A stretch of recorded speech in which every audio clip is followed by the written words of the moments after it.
నమస్తే, నేను సిరి. పోసాని కృష్ణమురళి గారి అరెస్ట్ తర్వాత ఆయన అయితే ఇప్పుడు కోర్టు అయితే 14 రోజుల రిమాండ్కి అయితే పంపించడం జరిగింది. దీంతో ఆయనకు సంబంధించిన లాయర్ పొన్నవాళ్ళ సుధాకర్ రెడ్డి గారు కూడా స్పందించడం జరిగింది. ఇంతకీ తను ఏమని స్పందించాడు ఏంటనే అంశాన్ని మనకు వివరించడానికి మనతో పాటు ఉన్నారు ప్రముఖ సీనియర్ జర్నలిస్ట్ డాక్టర్ దుర్గవడ్లమణి గారు. నమస్కారం మేడం. నమస్తే అండి. మనం ఇప్పుడు చూసుకున్నట్టయితే పొన్నవాళ్ళ సుధాకర్ గారు అయితే పోసాని కృష్ణమురళి గారి అరెస్ట్ తర్వాత తను లాయర్గా వ్యవహరిస్తున్నారు. 14 రోజుల రిమాండ్కి అయితే పోసాని గారిని కోర్టు అయితే పంపించడం జరిగింది. ఇప్పుడు మరి పొన్నవాళ్ళు గారు ఏమంటున్నారు? అసలు పొన్నవాళ్ళు గారు ఏమి అనకపోతే మనం ఇక్కడ మాట్లాడుకునే పరిస్థితే లేదు. ఆయన ఏడవకపోతే మనం ఆశ్చర్యపోవాలి. అంటే అసలు వీళ్ళు లాయర్లా, వీళ్ళు ఒక జర్నలిస్టులా, అంటే వైసీపీకి సపోర్ట్ చేసే వాళ్ళని చూస్తే ఆశ్చర్యం వేస్తుంది. ఇంకా కంటికి మంటికి ఏకధారగా ఏడవడం ఒక్కటే తక్కువ. అంటే ఇదేదో బ్లేమ్ చేయటం కాదు, వాస్తవాలు. ఆయన పాప లండన్ వెళ్ళి అప్పుడు ఏడవలే ఎలక్షన్స్ రిజల్ట్ ముందు. కాబట్టి అంటే వీళ్ళు అంటే ఇంత ప్రభు సేవ, ప్రభు దాసులు వీళ్ళందరూ. ఏ ప్రభు? ఆయన ఆల్రెడీ చెప్పారు కదా మేడం, అక్కడ మీరు అన్నట్టు అక్కడ విదేశాలకు వెళ్ళినప్పుడు అక్కడ ఆయనను చూస్తే చాలు ఇట్లా అయిపోతుంది, అట్లా అయిపోతుంది. ఆయన చూస్తేనే స్ఫూర్తి వచ్చేస్తుంది దీనికి. ఇదంతా జగన్ గారి స్ఫూర్తితో ఆయన ముందుకెళ్తున్నారు. ఇవాళ కూడా చెప్తున్నారు ఆయన. ఇవాళ విజయబాబు గారని మీకు తెలుసు, ఆయన కూడా ఒక జర్నలిస్ట్, సీనియర్ మోస్ట్. ఆయన అంటున్నారు, నా గళం అంటే చివరి వరకు, నా గళంలో మాట వచ్చేంత వరకు, అంటే చివరి ఇది వరకు శ్వాస వరకు అని అనలేదు, నా గళమని అన్నాడు ఆయన. అందుకని అదే నేను పర్టికులర్గా చెప్తున్నాను. ఆయన జగన్ గారి సేవలో తరిస్తారట. అంటే ఏం చేస్తున్నాడు జగన్మోహన్ రెడ్డి? వీళ్ళు ఇంకా ఇలా ఉన్నారంటే ఇంకా పోసాని వేడి వీళ్ళకి ఇంకా తగలలేదా? ఇప్పుడు పోసాని ఏమనుకున్నాడంటే, నేను సాధువుగా మారిపోయి, సన్యాసిగా మారిపోయి, నేను రాజకీయ అస్త్ర సన్యాసం చేసేస్తే నన్ను అరెస్ట్ చేయరు అనుకున్నాడు.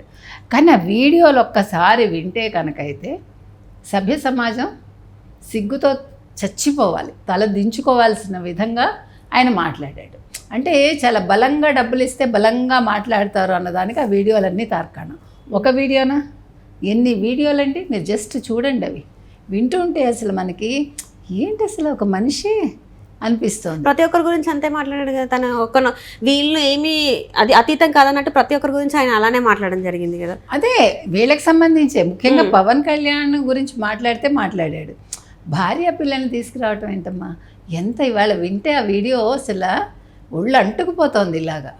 వాళ్ళ ఆవిడ నిన్నేమందండి, మా ఆయన ఎంతో కోపం వస్తే తప్ప అలా మాట్లాడు, అది అక్కడ తప్పు జరిగితే మాట్లాడతాడు. తప్పు జరగడమా? అంటే తప్పు జరిగితే బూతులు మాట్లాడి పక్కవాడి భార్యను విమర్శిస్తే నువ్వు ఊరుకుంటావా? ఇప్పుడు నిన్ను ఎవడన్నా విమర్శిస్తే ఊరుకుంటావా నువ్వు? ఆవిడని అడుగుతున్నాం మనం. తప్పు కదా.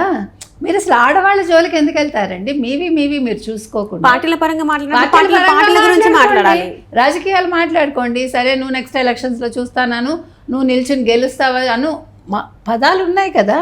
మీరు ఇలాంటి పదాలు తీసుకొచ్చి మీరేమో మాట్లాడుతుంటే ఇవాళ అంటాడు ఈయన, నాకు జగన్మోహన్ రెడ్డి గారి స్ఫూర్తి. అసలు ఆయన వెనకుండి నడిపిస్తాట, ముందుండి కదా నాయకుడు అన్నవాడు నడిపించాలి. అంటే మనకు అది తెలియదు. అంటే నాయకుడు అనేవాడు ముందుండి నడిపించాలి అని స్వాతంత్రోద్యమం నుంచి మనం వింటున్నాం. నిన్న ఇవాళ కాదు, అంతే కదా. గొప్ప గొప్ప నాయకులు అందరూ కూడా వాళ్ళు ముందుండి, వాళ్ళు తిండం మానేసి, వాళ్ళు నిరాహార దీక్షలు చేసి, వాళ్ళు కష్టపడి నడిచి పాపం అవన్నీ చేస్తారు. మన జగన్మోహన్ రెడ్డి గారు పాపం కష్టపడి ప్యాలెస్లో పడుకుని, అంటే జగన్మోహన్ రెడ్డి గారు అంతా రివర్స్ పాలసీస్ ఉంటాయి కదా. సో ముందు ఉండకుండా వెనకాల నిల్చొని వీళ్ళని ప్రోత్సహిస్తున్నారు. చాలా బాగా చెప్పారు. ఎగ్జాక్ట్లీ. అంటే ఈయనంతా కూడా ఊరందరిది ఓదారు, ఉలిపి కట్ట దోదారి అని. అంటే ముందుంటే మళ్ళీ ఇవన్నీ చెయ్యాలి కదా, కష్టపెట్టాలి ప్రాణాన్ని. అది ఆయన వల్ల కాదు కాబట్టి, ఆయన ప్యాలెస్లో ఏసీలో పడుకునే మనిషి కాబట్టి ఆయన ప్రజల కోసం రాజకీయం చేయడు. ఆయన ఓన్లీ పదవి కోసం రాజకీయం చేస్తాడు. అందుకే ఇప్పుడు పాపం మీరు ఇవ్వలేదు, ఇవాళ బడ్జెట్ సమావేశాలకి రాలేదు. ఎవరు ఇవ్వలేదు? అసెంబ్లీలో స్పీకర్ ఆయనకి ప్రతిపక్ష హోదా ఇవ్వలేదు. అందుకని ఇవాళ ఆయన అసెంబ్లీ బడ్జెట్ సమావేశాలకి రాలేదు. ఏది ఏమని ఇవాళ పొన్నవాళ్ళు గారు అంటున్నారు, ఇలా ఎక్కడా చూడలేదండి. 25 కేసులు ఒక మనిషి మీద పెడతారా? ఒక కేసు, ఒక జడ్జిమెంట్ వచ్చి అతను ఒక జైలుకి వెళ్ళి నేను వెళ్ళి వాదించేలోపు ఇంకో కేసు ఇంకో ప్లేస్లో, మొత్తం ఆంధ్రప్రదేశ్ అంతా తిప్పడానికి వీళ్ళు డిసైడ్ అయ్యారంటున్నాడు. ఇప్పుడు ఆయన చెప్పేది ఏంటంటే, ఇలా ఎక్కడా చరిత్రలో జరగలేదట. అన్ని చోట్ల కేసులు పెట్టించేశారట ఆంధ్రప్రదేశ్ అంతా. సో ఇట్లా ఏడిపించడానికే కంకణం కట్టుకుంది ఈ ప్రభుత్వం అంటాడు ఆయన. కక్షపూరితం అంటాడు, ఇది రాజకీయ కక్ష అంటాడు. ఏంటేంటో అసలు ఆయన ఒక లాయర్ అని మర్చిపోయి ఆయన అక్కడ రాజకీయ ఉపన్యాసం అయితే చేశాడు ఇవాళ. ఇంకా చాలా చెప్పాడులేండి ఇవాళ ఆయన మాట్లాడుతుంటే అసలు అద్భుతంగా ఉండింది. అసలు అంటే ఒక వ్యక్తి మీద ప్రేమ ఇంత పీకుకి వెళ్తుందా అసలు ఇవాళ, అంటే ఎప్పటికప్పుడు కొత్తగానే ఉంటుంది, ఇవాళ ఇంకొంచెం కొత్తగా అనిపించింది అనమాట ఆయన మాటలు వింటుంటే. మీరు మరి పోరాడతారా, నెక్స్ట్ ఏం చేస్తారంటే అదే చూస్తున్నాం అంటాడు. అంటే అక్కడ ఏమీ వెసులుబాటు లేదనమాట. ఇప్పుడు ఆ కేసులోంచి ఆయన తప్పించడానికి వెసులుబాటు కనిపించట్లేదు అనుకుంటా, దీని మీద చూడాలంటాడు ఏంటో. సో ఆయన అనేది ఏంటంటే మొత్తం వైసీపీ వాళ్ళందరి మీద కక్షపూరితంగా వ్యవహరిస్తోంది ఈ ప్రభుత్వం, అంతే. వాళ్ళు తప్పు చేశారని కానీ వాళ్ళు అలా మాట్లాడటం తప్పని కానీ ఎక్కడ ఆయన మాట్లాడ్డా. ఇప్పుడు కనీసం ఇప్పటికైనా జగన్మోహన్ రెడ్డి అనే వ్యక్తి ఏం చేయాలండి?